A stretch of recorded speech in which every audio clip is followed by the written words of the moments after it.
A dozen things you should know about Portimão. Did you know that before Portimão was Portimão? It was a small fishing village where once the Phoenicians passed by, and the Greeks, and the Carthaginians, and the Romans, and the Arabs, and only after that the Portuguese. Portugal, on the western coast of Europe, is one of the oldest nations in the European continent. Its origins go way back to 1143, and it's only thanks to a mighty struggle that it's become what it is today.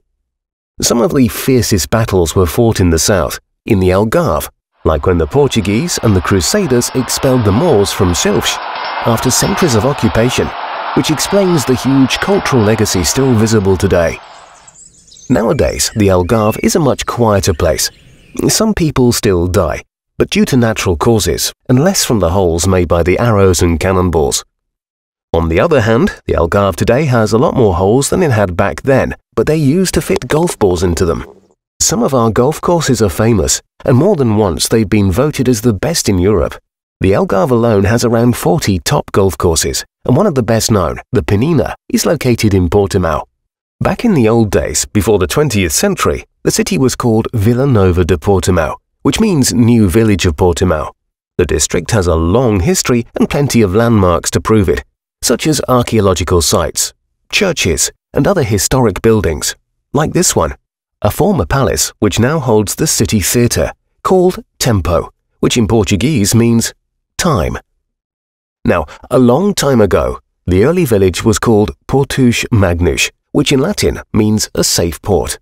Its name suits the city more than ever, since it's become one of the safest and biggest cruise ports in Portugal, able to welcome cruise ships over 210 meters long, and within walking distance of the downtown area, and just as close to the golden sandy beaches like Praia de Rocha.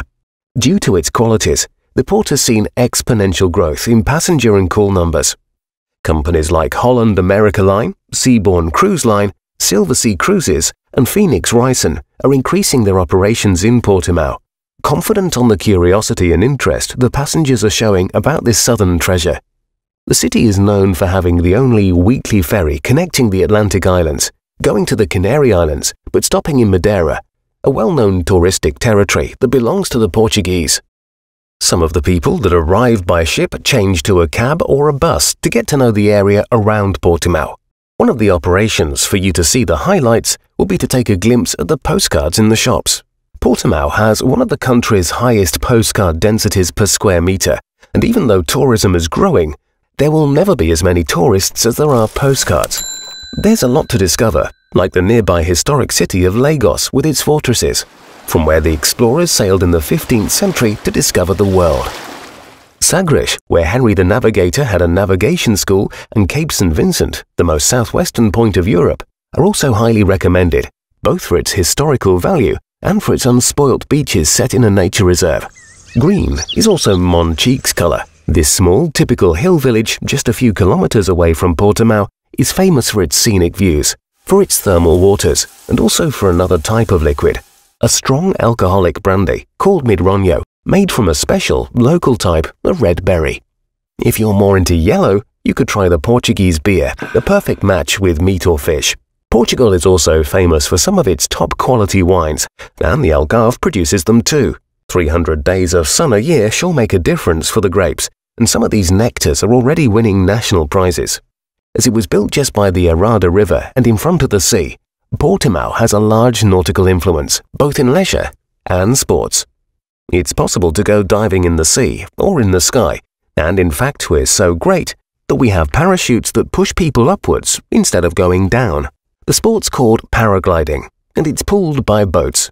Some of these boats stay in the newest Portimão marina with up to 600 moorings suitable for every need, either motor or sail. For the motor fans, you should know that occasionally the river fills with the kind of buzz you only hear at the races, and that's because it becomes a racing track for the F1 Moto Nautical World Cup.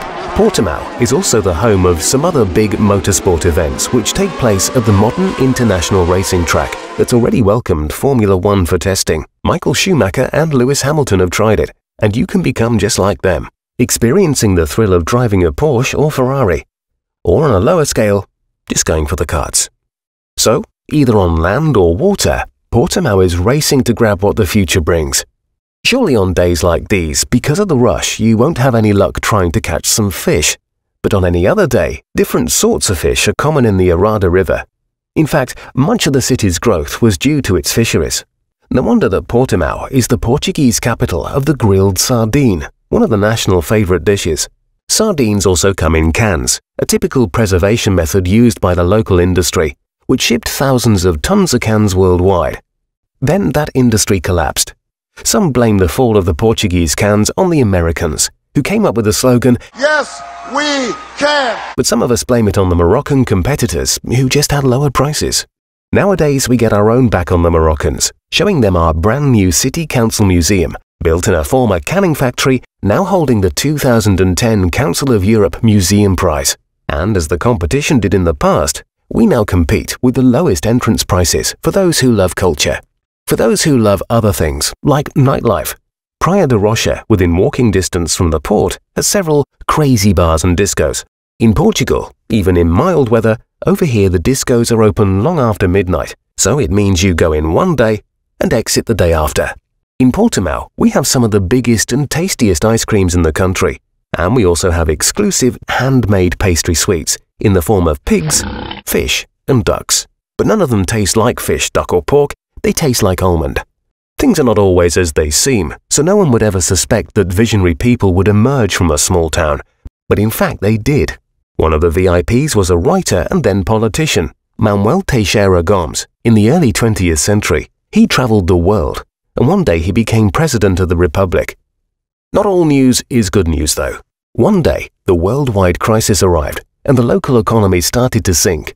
Luckily, the city has a strategic vision, and is now investing in facilities, such as the port, to fight this new enemy.